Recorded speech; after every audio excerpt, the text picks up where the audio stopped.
વાલિયા નેત્રંગ પંથકના 20 ગામોના ખેડૂત આગેવાનો દ્વારા જળ સંપત્તિ મંત્રી ઈશ્વરસિંહ પટેલ સાથે મુલાકાત કરી સિંચાઈના પાણી અને ચેકડેમ સમારકામ મુદ્દે રજૂઆત કરવામાં આવી છે।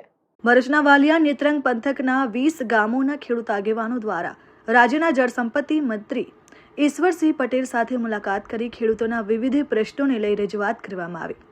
ખેડૂત આગેવાનો દ્વારા ખાસ કરીને નાના ચેકડેમોના સમારકામ, સિંચાઈ માટે પાણીની ઉપલબ્ધતા અને કરજણ સિંચાઈ યોજનાના લાભ અંગે ચર્ચા કરવામાં આવી।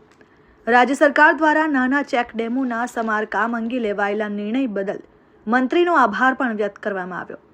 પાણી પુરવઠા વિભાગ દ્વારા વાલિયા નેત્રંગ પંથકના પિંગોટ, બદલવા, ઘાટા અને દોલતપુર સહિતના ચેકડેમોના સમારકામની કામગીરી હાથ ધરવામાં આવી છે।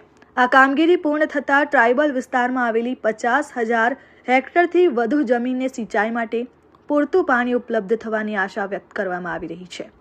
આ ઉપરાંત સરકાર દ્વારા કરજણ સિંચાઈ યોજનાના ડાબા કાંઠાના ગામોમાં પાણી પહોંચાડવા માટે ₹142 કરોડની ફાળવણી કરવામાં આવી હોવાનું પણ બેઠક દરમિયાન જણાવાયું છે। ખેડૂત આગેવાન મહેન્દ્રસિંહ કરમરિયા સહિત ઉપસ્થિત ખેડૂતોએ રાજ્ય સરકારની અને જળ સંપત્તિ મંત્રીનો આભાર વ્યક્ત કર્યો।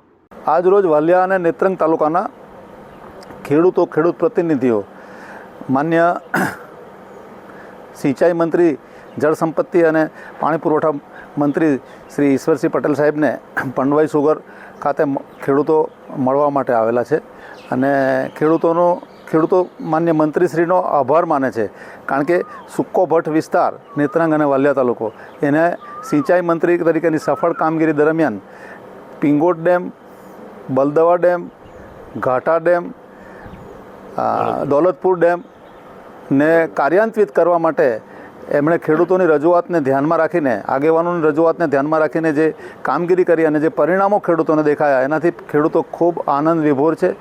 એ જ રીતે કરજણ સિંચાઈ યોજના કે જેનો ડાબા કાંઠો માં 51 કિલોમીટર ઉપર અને 40,000 હેક્ટર જેટલી જમીન છે, એમાં વાલિયા તાલુકાના 15 ગામો આવે છે।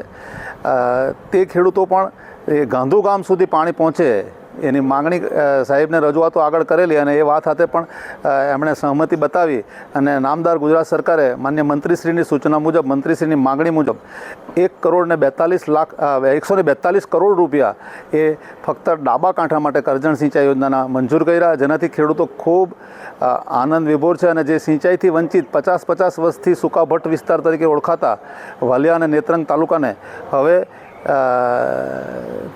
પાણીવાળો તાલુકો તરીકે બધાએ ઓળખવો પડશે। અહીંયા પણ સિંચાઈ યોજનાઓ તો હતી જ અને મારી સમજ પ્રમાણે 10,000 એકર જમીન જેટલી નાની સિંચાઈ યોજનાઓ હેઠળ, એટલે કે બલદવા, દોલતપુર, ઘાટા, પિંગોટ ડેમના કાર્ય વિસ્તારમાં આવતી 10,000 એકર જેટલી જમીન અને કરજણ સિંચાઈ યોજનાના ડાબા કાંઠામાં આવતી 40,000 હેક્ટર જમીન અને જેમાંથી વાલિયા તાલુકાના 15 ગામોની આશરે 6-7 હજાર એકર જમીન એ પિયત હેઠળ આવવાની છે। એનાથી ખેડૂતો ખૂબ આનંદ વિભોર છે અને આની સાથે જ કીમ નદી, ટોકરી નદી, ચંદ્રભાગા નદી એમાં પણ પાણી છોડવામાં આવ્યું। તબક્કાવાર રાજ્ય સરકારની સૂચના મુજબ, માન્ય મંત્રીશ્રીની સૂચના મુજબ, મંત્રીશ્રી સાથે નક્કી થયા મુજબ હવે 20 દિવસ માટે નદીઓમાં પાણી છોડવામાં આવે છે, એટલે એનાથી પણ 25-30 હજાર એકર જેટલી જમીન પિયત થવાની છે। એટલે આ ખેડૂતો ખૂબ અતિ આનંદમાં છે અને આનંદમાં સહભાગી બનવા માટે માન્ય મંત્રીશ્રીને વિનંતી કરવા અને મંત્રીશ્રીનું સન્માન કરવા માટે અહીંયા ખેડૂતો ઉપસ્થિત થયેલા એ અમારા બધા માટે ગૌરવ વાતની વાત છે। Dharmesh Patel, RN news, Ankleshwar.